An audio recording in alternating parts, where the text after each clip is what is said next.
Hello, hello. Alright, I am on a roll tonight. I just cannot get enough of this Joseph stuff. You know what I'm saying? Alright, I'm going to do Genesis 42. I have such high energy. I need like a basketball hoop at my house just to have something to go do. Mindless action. Because I run, but you can only run for so long. At least I can. And then I lift, but I can only lift for so long. Basketball I could keep going and going with. I need to get a hoop here. Alright, on topic. Joseph's brethren visit Egypt. Alright, so the famine has finally kicked in. And it's hit in all the areas around. And Joseph has saved up the grain, and now he's selling it back out to people. Not giving it away. I get it. I mean, I totally get it. Of course, he's the head viceroy for Egypt. He's going to make the shrewd decision for the government of the time. But really, again, I have to say this because no one I ever see talks about this. You see how Joseph's shrewdness plants the seed for the eventual kind of hatred of the Hebrews by the Egyptians. And we'll get more into it as we move through the story. But yes, he gets them through the famine. But he takes their grain and then he charges them for it during the famine. You see, yes, it's Pharaoh's because Pharaoh's the ruler, so it's his grain anyway. But these people who grew the grain, usually if it's very prosperous here, everybody gets to indulge a little bit and enjoy the prosperity. They didn't get to do that because he took the prosperity, the abundance, and set it aside for the famine. Very shrewd. But then when the famine comes around, he sells it back to them. He doesn't give it back to them. They grew it. Instead of sharing in the abundance, he kept it for the famine. Great. But then he sells it back to them. Again, sowing the seed for this distrust of the Hebrews. I mean, he's making the shrewd decision, but really, again, we see it. Christ fulfills the message. He's not rewriting anything in the Old Testament, but he fulfills it. Christ-like thing to do would have been to give it back. And I can't undersell that. And I'm not trying to sound like Joseph's a terrible guy. Joseph's a wonderful guy. I've said it in the last video. Joseph's one of the ideal characters, in my opinion, in the Bible. But he still doesn't do everything exactly Christ-like because he's not Christ, And he sells it back. So this is why the brothers are going to go back to Egypt, because they are in the area. They're not in Egypt, but the same landscape in there. The famine's hitting them too, and they hear that Egypt is selling grain. They have extra stores of grain. This is making Pharaoh rich, by the way. So Pharaoh loves Joseph. But a lot of the officials, a lot of these people of the land, who own real estate or whatnot, own great vineyards and stuff, they're pretty annoyed. All right. Now when Jacob saw that there was corn in Egypt, Jacob said unto his sons, Why do ye look one upon another? And he said, Behold, I have heard that there is corn in Egypt. Get you down thither, and buy for us from thence, that we may live and not die. Let's see this. Grain, yeah. New Living Translation says grain. This says corn. My nerd brain is going like, wait, did they have corn? I don't think they had corn, So, irrelevant, it's grain, corn, whatever, it's food. They have food. And, basically, the famine's hit his sons, and they're just kind of looking for each other. They're going, hey, Reuben, how's your crop? Oh, mine's not too good. Hey, Dan, how's your crop? Oh, mine's not too good. So, his father's like, listen, I've heard that Egypt's doing well. You guys keep looking for each other for help. We're going to have to go get help from the Egyptians.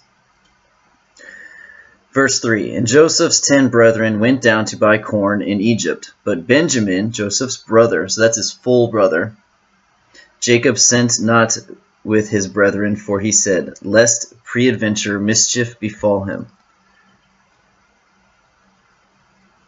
So Benjamin is the other son by his beloved Rachel. Joseph was his favorite, but again, a lot of it had to do with the polygamy, that he had multiple wives. So basically, he wants to hold on to Benjamin. Benjamin's really all he has left of Rachel. He's not Joseph, but I think he's kind of just gone into this less of a jolly spirit. He doesn't forsake God, but he's just not as happy of a man anymore. And he lost that when he thought he lost Joseph. And he doesn't think he can bear to lose Benjamin. So he holds him back when he sends the sons to go get grain from Egypt. I'm looking stuff up as I'm going. I'm not trying to be disrespectful to my viewers. All right. And the sons of Israel came to buy corn among those, and came, for the famine was in the land of Canaan. And Joseph was the governor over the land, and he it was that sold to all the people of the land. And Joseph's brethren came and bowed down themselves before him with their faces to the earth. And Joseph saw his brethren, and he knew them, but made himself strange unto them, and spake roughly unto them. And he said unto them, Whence come ye? And they said, From the land of Canaan, to buy food. And Joseph knew his brethren, but they knew not him. And Joseph remembered the dreams which he dreamed of them, and said unto them, Ye are spies, to see the nakedness of the land ye are come. And they said unto him, Nay, my lord, but to buy food are thy servants come.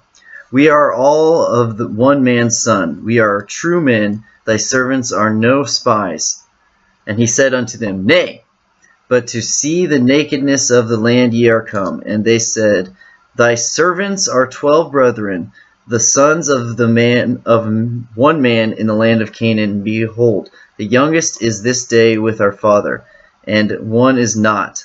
And Joseph said unto them, That is it that I spake unto you, saying, Ye are spies. Hereby ye shall be proved. By the life of Pharaoh ye shall not go forth hence, except your youngest brother come hither. Send one of you, and let him fetch your brother, and ye shall be kept in prison, that your words may be proved, whether there be any true in you, or else by the life of Pharaoh, surely ye are spies. Alright, that's a lot to wrap up. So the brothers go to Egypt to buy grain. They get there. Joseph's the governor of the land, so he's in charge of selling the grain. He makes all the deals with the people. And remember, I said in my last video that it's not necessarily peasants or whatever the equivalent in the caste system of Egypt at the time was. They were coming to buy grain. It's the lords. It's the caretakers of a certain village, of a certain people.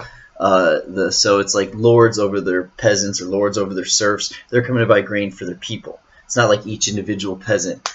And Jacob's family is a people. They are trying to become a nation. They are the Hebrews. They're known to kind of be this nomadic people in the land of Canaan.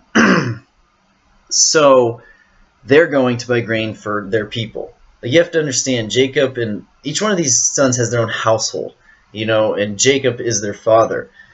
They each have their own lands and sheep and wealth and people, that slaves, servants, whatever you want to call it, that they take care of, that they oversee.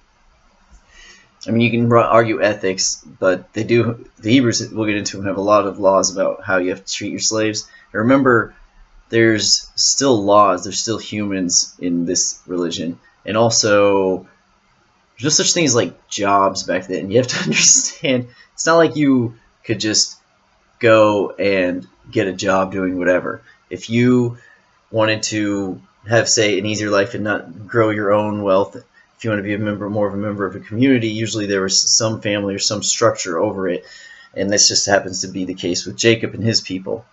But think about it, there's thousands of people. There's thousands of people within the nation of Hebrew, within Jacob's order, that they're not even related to him. They're just under their care. I mean, we can go back to Abraham, see that Abraham, who had no children at the time, or maybe he had Ishmael at the time, but anyway, one son, if that, he has 319 men that he has trained warriors in his household. None of them are related to him.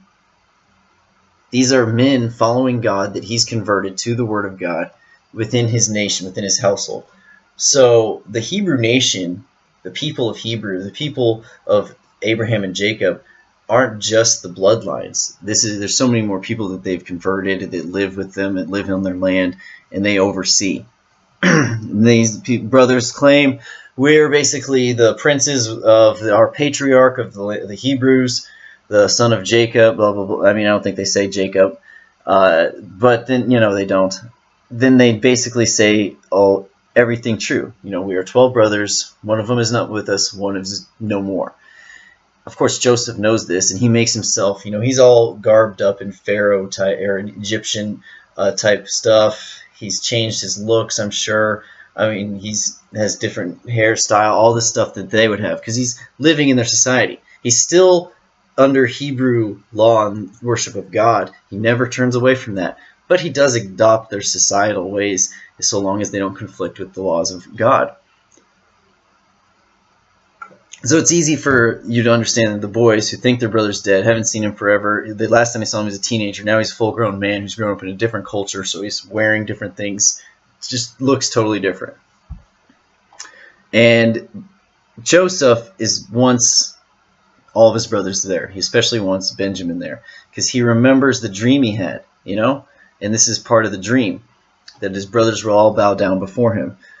And he knows that things have to come true the way God says they should. So he knows his brother needs to be there.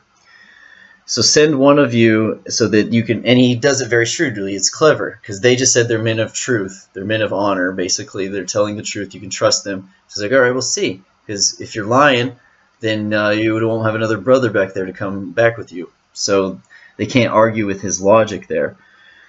And they keep him in prison. And he put, verse 17, he also very clever in how he keeps calling them spies, because that is a legitimate concern. So no one can like really question what Joseph, what are you doing here? It seems very legit, you know, and he's being very shrewd. So no one really calls him out on it. All right, verse 17. And he put them all together into ward 3 days. And Joseph said unto them the third day, This do and live, for I fear God. If ye be true men, let one of your brethren be bound in the house of your prison. Go ye, carry corn for the famine of your houses. But bring your youngest brother unto me, so shall your words be verified, and ye shall not die. And they did so. And they said one to another, We are verily guilty concerning our brother, in that we saw the anguish of his soul, when he besought us, and we would not hear. Therefore is this distress come upon us. And Reuben answered them, saying, Spake I not unto you, saying, Do not sin against the child, and ye would not hear? Therefore, behold, also his blood is required. And they knew not that Joseph understood them, for he spake unto them by an interpreter. And he turned himself about from them, and wept, and returned to them again, and communed with them, and took from them Simeon, and bound him before their eyes. All right. So I got to look back here. And he said unto them, Nay, be thy servants. And okay. Thy servants are 12 brethren, the sons of one man in the land of Canaan. And behold, the youngest is this day with our father, and one is not. Okay. I gotta go over here, verse 13. Yeah. So they know that they're going to have to send back. Well, all right. So Joseph comes and is like, all right, here's what's up. One of you guys stay behind. The rest can go home. I'll even give you grain to feed your people. But you have to bring back this youngest brother you're talking about to verify what you're saying is true. And in the meantime, one of you staying back here. That's how. And when you verify it's true, you know, then he can go and he can live.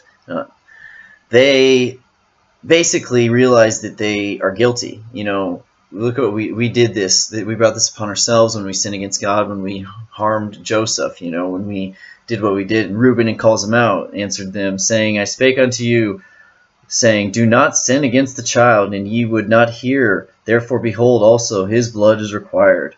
And they knew not that Joseph understood them. See, he's playing it so coy here. You know, he's using an interpreter. He's making sure they aren't quite sure who he is, and that he knows that they're going to speak in Hebrew or Aramaic or whatever it would have been at the time.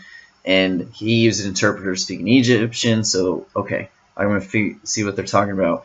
But it makes him weep and cry because they're his brothers. He loves them, even though what they did against him. And he's hearing them talk about how they realize the sinful nature of their ways. And he also hears Reuben, who had argued for his sake that they shouldn't have harmed him in the first place.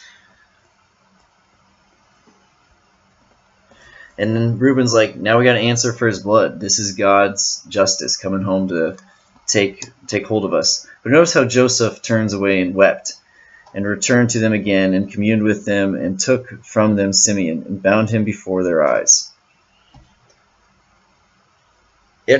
Think about that, like how emotional that would be. I've always said that it'd be so. I don't understand why some major network doesn't start.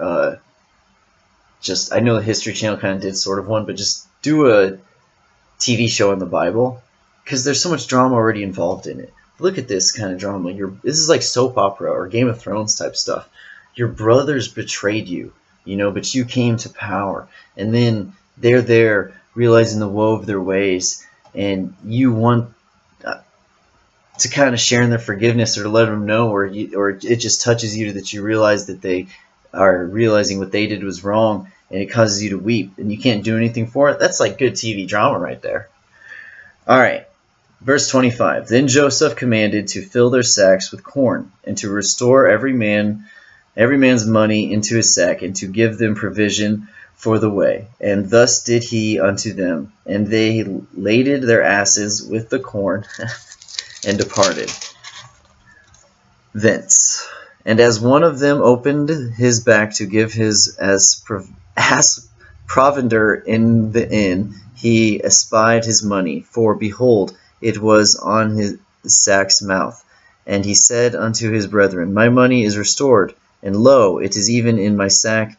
And their heart failed them, and they were afraid, saying one to another, What is this that God hath done unto us? And they came unto Jacob their father unto the land of Canaan, and told him all that befell unto them, saying, The man who is the Lord of the land spake roughly to us, and took us for spies of the country. And we said unto him, We are true men, we are no spies. We be 12 brethren, sons of our father. One is not, and the youngest is this day with our father in the land of Canaan. And the man, the Lord of the country, said unto us, Hereby shall I know that ye are true men. Leave one of your brethren here with me, and take food for the famine of your households, and be gone. And bring your youngest brother unto me. Then shall I know that ye are no spies, but that ye are true men. So will I deliver you your brother, and ye shall traffic in the land. Be nomads in the land, or something like that. So they just retell their father what happened. But notice also their money's restored to them. So they were given grain, filled up with grain, but they're supposed to pay for it. Or at least they thought they were supposed to pay for it. Because Joseph commanded to fill their sacks with corn, and to restore every man's money into his sack. So they paid for it. Joseph's like, put the money back in their sack. And they get probably partway home or something, and realize they have the money. Now they can't really go back. They could, they could send one person back with the money, but they're not bad guys. They're just not necessarily the best. They're not always going to make the perfect decision. So they decide to go on and go to Jacob and just tell him what happened, so that they can find out what their father wants them to do from this point on. And it came to pass, as they emptied their sacks, that behold, every man's bundle of money was in his sack. And when both they and their father saw the bundles of money, they were afraid. See, I make mention, and if I ever get a big audience, I'm sure there will be people who get slightly offended how I'm always mentioning shrewd, and how shrewd the Jews are, because it's kind of true. It is true. It's part of their religion, and that's not a bad thing. But they're also, as a true follower of God, it's all right to be kind of shrewd, with your decision making. God's shrewd with his decision making, but you still have to be righteous. So there's a difference between being shrewd in the sense that, oh, I got my money, they forgot to pay me my money. I'm going to keep the money, and they just forgot, or it's their fault, and not returning the thing that you should have paid for. I mean, like, hey, this, I don't know how I got away with not paying for it, but here's the money. Give it back to the person. They're shrewd, but they're not dishonorable. They still have honor. Like, we can't do that. That's wrong. Making a savvy business or accounting move, is fine, but to just take something that you didn't pay for or to get the money back in an unfair way, that's not honorable. And they see it as a curse. They don't see it as a blessing that they got this grain and this money for free. They see it as a curse, So it's not necessarily, when I use the word shrewd, it's not meant as an insult. It's a good thing to be shrewd in most cases. But it's better to be generous, but you have to be shrewd to gather enough stuff to be generous. So there's that. But you have to hold on to your honor. Don't be so obsessed with collecting and being shrewd business or shrewd decision maker that you don't lose your honor. Don't take what you didn't pay for. Don't take something that you don't deserve. And Jacob their father said unto them, Me have ye bereaved of my children. Joseph is not, and Simeon is not, and ye will take Benjamin away. All these things are against me. And Reuben spake unto his father, saying, Slay my 2 sons, if I bring him not to thee. Deliver him into my hand, and I will bring him to thee again. And he said, My son shall not go down with you, for his brother is dead, and he is left alone.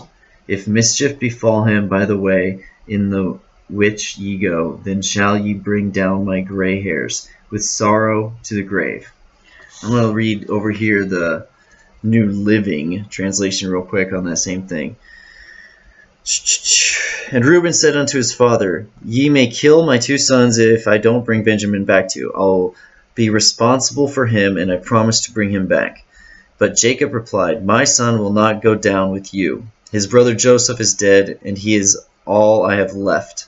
If anything should happen to him on your journey, you would send this grieving, white-haired man to his grave. So he's just saying no. Reuben, makes this weird, in their culture time, honorable type of gesture. Like, you can kill my 2 sons if I don't. Father, I will bring him to there and get Simeon back, and I promise you nothing will befall Benjamin. If I fail, you can kill my 2 sons, which isn't a type of promise that is okay with Jacob anyway, because Jacob is much more of a faithful follower of God than his sons. I mean, there's honor to the statement if you think about it, but it's also a lot of not honorableness to giving up to your 2 sons. And the Bible's all about not making oaths, and luckily, obviously, Jacob knows it, but also he's like, first off, no, he won't go with you, because that's you just offer your sons, Reuben. Come on, do you not get it yet? I get what you're saying, but come on, man. And secondly, he's all I have left. If you didn't bring him back here, killing your 2 sons wouldn't do anything. Why would killing my grandsons make it anything any better, you fool? If I lost Benjamin, I would die right then and there. This old gray-haired man, white-haired man, you'd send me to the grave. So no, he's not going with you. So, again, each chapter in the Bible, remember, it doesn't necessarily tell a complete story. It just relays one idea, one complete thought. Because remember, the Bible isn't written in chapters originally, in verses. That's just kind of something we've done to break it up. So I know this kind of leaves on a cliffhanger, but understand what's going on here. Joseph has power now, and he is aware that his brothers are suffering from this famine. He maneuvers it so that his brothers will have to come back with the whole family so that the dream will come true. Now, I know I just read it the other day and I should remember better, but I'm pretty sure he said he had 2 dreams. And each one his brothers bowed down, and another one, even his father bowed down. So the second dream, his father bowed down. So he knows that his father's going to come because he trusts in God and the messages that God gives to him. So he maneuvers it so that they will. He even gives them their money back. And I'm not totally sure why Joseph does this. I read plenty of theories online, but honestly, I think it's sort of a way, to me, it's kind of a litmus test, See the honorableness of his brothers and his dad, how much they've held on to worshiping God. At the same time, he didn't want to charge them. They're his brothers, They need the food, they need the grain. It's a little insider trading or whatever you want to call it, deal, because you know who you know. But also, they don't know that he's Joseph, and he knows they don't know he's Joseph.